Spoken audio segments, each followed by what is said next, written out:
Hey everyone, I'm Clayfect, and today we are going to make a Pokemon.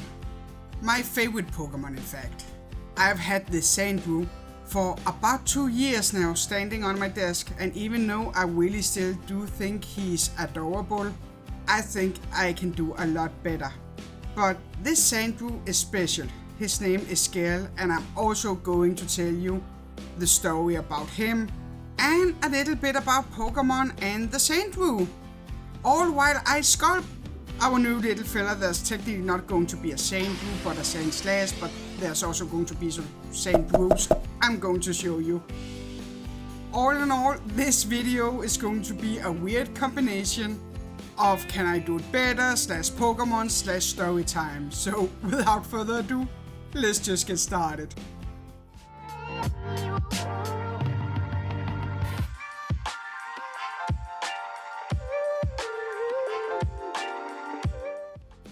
So we're going to start with the amateur wire for Sandslash, which is the evolution of our Sandshrew.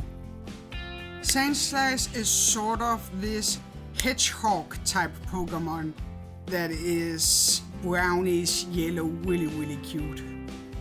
And it's actually pretty funny because Pikachu and Charmander and Bulbasaur and Squirtle has always been those popular Pokemons that everybody wanted.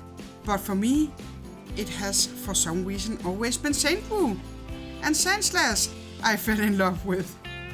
Now, before I start telling you anything about the Sandslash or Sandshrew or the story, I will like to put a little disclaimer out there. I am just a humble Pokemon trainer that doesn't know that much about Pokemon. I'm just a girl with Google, so please don't come for me. And now with that said, while I sculpt Sandslash, why don't I tell you a bit about this cute Pokemon. Its design is based on pangolin, echidnas, hedgehogs, and a porcupine.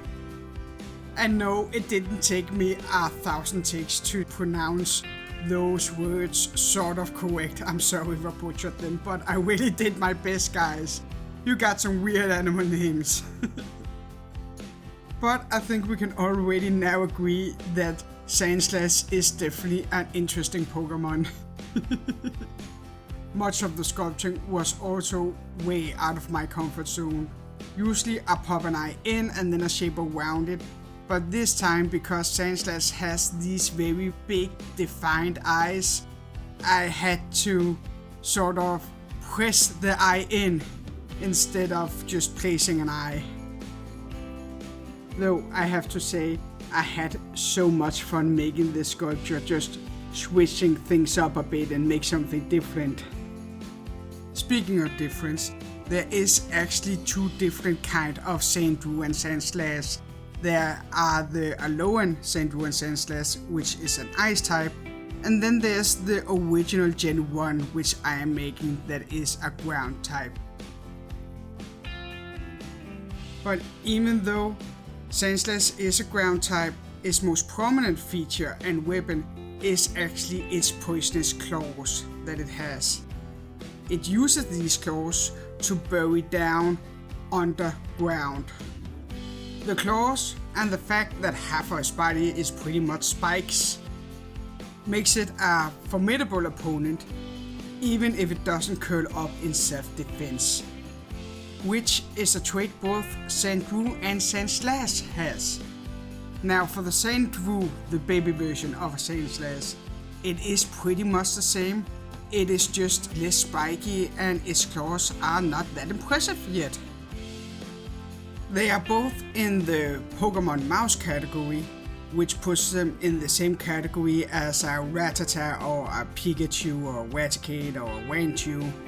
So you could say it's just the less popular Pikachu. But what can I say? I have always had a thing for the underdog. Speaking of underdog, why don't I tell you about my Sandshrew Gale and how him and I, or should I say her and I, because that's how the whole predicament started, became best of friends and was about to lose that friendship. Like many other young Pokemon trainers, I did the thing, got the start Pokemon, kicked Team Rocket's butt, and became a champion. It was fun while it lasted, and it gave me a lot of experience and friends and so on. Experience enough to beat Mr. Clefairy's butt in Pokemon. He really does hate when I use my Eevee, I have to say. I beat him every time, which is a good thing because my husband is no sore loser, but oh my god, he's a horrible winner. The mockery you have to stand through if that man wins anything. So I sort of had to beat his butt at Pokemon. But that was a sidetrack. Now back to the story. After years of adventuring and having fun, it was time for me and Mr. Clefairy to settle down, like we did. Me and my Pokemon friends parted ways, in hope of finding that happy ever after. But with that, guys, I have to put the story on pause because you're about to see a very, very weird phenomenon where I do a claw dance. I don't know why it happens or how it happens, but as you can see, my excitement over these claws, no boundaries. So please enjoy.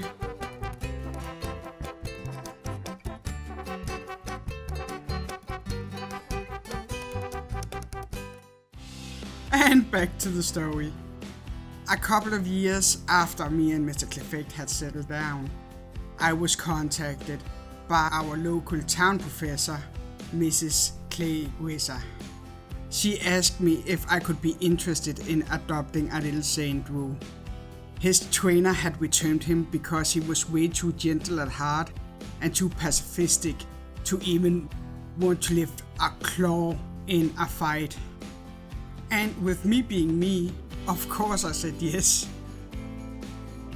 Now let's move back to the sculpture for a little while because now Sandslash is done and it is time to put on the spikes. I made a teardrop and put a little toothpick in every teardrop to easily put on the spikes, or so I thought it was going to be easy, but to fit them in, get the right size, oh my god, it was difficult. It was the most difficult part of this whole sculpture, let me tell you. It was a nightmare, but when I finally placed the spikes as I wanted them, he was finally ready for his first break. And why only his first break? Well, let me tell ya. You see, Gale and I quickly became faster friends. He was my buddy in every aspect and was like a little gentle shadow I always had when I worked around in the house. For a while, everything was good. The only weird thing was that every time I called Gale for Gale, he sort of looked annoyed at me. But other than that, we were great. Everything was good. But over time, Gale became more and more annoyed and agitated against me and Mr. Clefairy. And since the only thing Sandshrew could say was Sandshrew, it wasn't easy to communicate what was going on with him. We tried everything, tried to guess what he wanted, tried to ignore it. We really did everything we could. But one day it was simply too much for Gale and he ran away from home. We were devastated. Me and Mr. Clefairy, we searched far and wide to find little Gale, but there was no luck since a Sandshrew is a master of burying themselves down on the ground. We really didn't have any chance of finding him if he didn't want to. We reported him missing. We kept searching, but days became month and month upon month. Our heart broke just a little bit more. Until one day when I suddenly hear a scratching on the door. Mystified, I opened it only to see a Sandslash standing in front of me. I was about to burst into tears because even though he looked way different, the gentle look in this creature's eyes spoke for itself. I knew with the first glance that it was Gale. And I knew why Gale had been so upset with us. You see, judging by the 4 small Sandshrews that surrounded Gale, Gale wasn't really a Gale, but an Abigail. And that is why she had been so cross with us. Which I can understand, but in my defense it is very, very difficult to see what sort of gender a Sandslash or Sandshrew has. You know, with all the stone. But all's well that ends well. I apologized to Abigail. And I also think she apologized to me. I'm not quite sure on that front, but I got that feeling, you know. And that is how I ended up not living with 1 Sandshrew, but 1 Sandslash and 4 Sandshrews. Which is what I'm making here. Now, I do realize that at some point, Abigail has to answer what she has been doing while she was out, so to speak. But for now, we are just happy to have her and her young ones home. But with that, guys, that's pretty much it for this story, so let's get back to sculpting the small Sandshrews I just mentioned. As you saw, I start fitting the aluminium boils relatively early on to the sculpture. And the reason for that is I want this sculpture to be an extension of the story that I just told you. So I want some of the Sandshrews to climb on top of their mom, one is going to sleep by its side, and the other again is just having a hug. And since the face design of a Sandshrew doesn't leave much room for emotions and expression, we are gonna have to have the body language do the talking, so to speak. The small Sandshrews are also the reason why I made Abigail so big. Because I knew they were going to be a lot smaller and I still wanted all the details on them as well.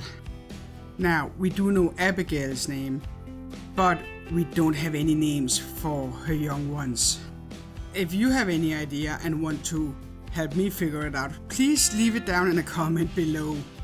Right now, to make sure that matters don't get any more confused than they already are, we're just going by the expression. So here I'm making the sleepy Sandshrew, making him curled up in a ball, and I just think he looks super cute. I was afraid that he was going to look like he was less alive than the others, but thankfully it didn't happen. I just slowly shaped him out as I wanted him. Before I gave him some unbaked eyes, the others have pre-baked eyes, but I blended his eyes in before I gave it a little slit so they look closed. I just really love how he looks. But with his eyes done, I moved on to the body, where I draw this stone-like pattern that the Sandshrews are so known for. And usually I am pretty good at complaining about making texture, but actually I found this sort of cathartic and pretty relaxing just to draw in all the stones. When that was done, I took my triangular rubber shaper tool, I think it's called, and pressed it in simply to give this pattern some more dimension. And with the pattern finally done, all I had to do was cover him in some clay softener before I took this sandpaper and pressed it in again to give this sand rock texture. When that was done, all I had to do was to smear some baking bun on Abigail and place her little sleepy baby onto her side like so. And they were ready for the second bake. When they were baked, cooled down and looked good, I started working on the cuddly one of the Sandshrews. I keep measuring and going back and forth because I want Abigail to give this little cuddly one a big smooch. And when I'm happy with his height, I start building up the thighs and then the feet. Now for the nails, I am using translucent clay, but here on the Sandshrews it really doesn't matter because I decided painting the nails anyway, since the Sandshrew has square nails.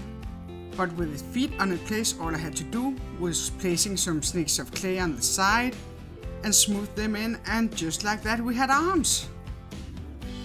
With the arms in place, I moved on to make the ears, which is basically just 2 triangles that I sculpt in, like you see me doing here. And then it was on to the pattern again. I am so happy that I decided to sculpt the pattern on the Sandshrews and not just draw on the pattern. I think it makes the world of difference. But with the cuddly one's pattern looking good, all I had to do was place our little fella, and it was on to the shy one. Now, the shy one is going to stand on the other side of the sleepy one, just a little behind its mother and watching. I thought that would be cute. And thankfully by that choice, I don't have to measure or fit that much in. The only thing I had to watch out for was that his arm was fitting his mother's thigh because he's holding on to her. But with him looking as good as his siblings, all I had to do was place the little bugger before it was time for their 3rd bake. And with them yet again baked and cooled down, it was time for the 4th and final Sandshrew, also the most difficult one. I wanted it to be on top of its mother's head, sort of looking like a rascal, and I had already parted the spikes a bit so it was possible for me, but it was still very difficult. Not only to figure out how the thighs would be positioned and the tail, but also to make it look natural and dynamic. It was a fun challenge, but he was a difficult one. That is why I pretty much just sculpted him on top of his mother before I took him off to give him his texture. And while I do that, would you please consider like, comment and or subscribe if you like what I'm doing? It would really mean a lot to me and it would help the channel out so much. And to all of you who are subscribed and are following me, thank you so much guys. You are the best. Og en Danish, mange tak folkens. I er virkelig de bedste. But with our final Sandshrew done and ready for placement, all we have to do is giving it its final bake. And then we can get to painting. Yay! As you can hear on my tone, I am not a big fan of painting. And I was so nervous with this sculpture, simply because I was so happy with it, as it was. And like with pretty much any Pokemon, there is so much contrast in colors, making it difficult to hide any mistake I probably would make, and did make, but it still turned out pretty great. I started with the white base coat all over the sculpture, simply because all the Sandshrews was going to be yellow and the Sandslash was going to be a yellow, orange, brownish color, so it was very light colors. And if I just went in without any base coat, it would have taken me hours upon hours, layers upon layers to get a full coverage. So that is why I started with that before I moved on to painting the Sandslash. Now I have to say, this was the most challenging sculpture to paint I have ever done, simply because there are so many nooks and crannies because I placed them like I did. But I still love the result and I wouldn't have changed anything, if I have to be honest. With Sandslash base color down, I'm giving Abigail a creamy color on the bottom of the face and on her tummy, staying true to the Pokemon universe. By the way, did you know that Pokemon is short for pocket monster? I thought that was pretty funny.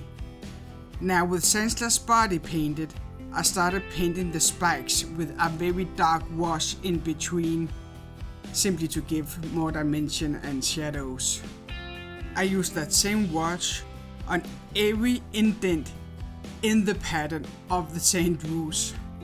And oh my god, I was panicking at this point. I just thought it looked so awful. but I got to trust the process and I'm very happy by doing that. Using the same shadow color for the spikes as for the pattern was to make the sculpture more cohesive and not look like a big coloring mess. And I think I achieved that at some point, though at this point it really just did look like a hot mess, I have to say. Just to make things a little bit more difficult for me, I noticed that the shade on the Sandshrew tummy and bottom face wasn't the same shade of creamy white as the Sandslash, so of course they got a different one before I finally started painting them yellow. And it was so time consuming, I felt like screaming the whole time because it was so difficult not painting in the crevices and just being spot on. And there is some misses here and there, but overall I think I did pretty great. And they finally started to look like the Pokémons I wanted them to look like, and not a hot painting mess.